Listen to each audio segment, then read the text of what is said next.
Des prises électriques entre chaque siège, des lumières individuelles, une accessibilité renforcée pour les personnes à mobilité réduite.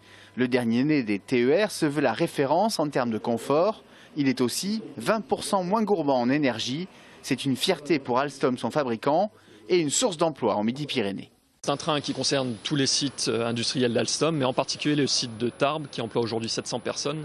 Et 20% de l'activité de ce site jusqu'à mi-2016 est concernée par la production des chaînes de traction, qui sont l'un des organes clés de ce train Régiolis. 25 rames de ce type seront mises en service dans l'année, un investissement de 184 millions d'euros pour la région.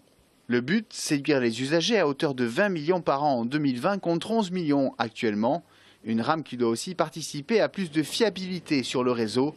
En février dernier, Martin Malvy a rappelé ses obligations à la SNCF. L'objectif de régularité horaire, le train qui n'ont pas plus de 5 minutes de retard, et les objectifs sur le nombre de trains qui circulent en pourcentage du nombre de trains total. Un parc neuf, c'est aussi un parc plus sûr, plus fiable. Et comme notre objectif, nous, c'est la plus grande fiabilité du système pour les voyageurs, ça s'imposait à la fois en termes de confort, bien sûr, et également en termes de fiabilité du matériel.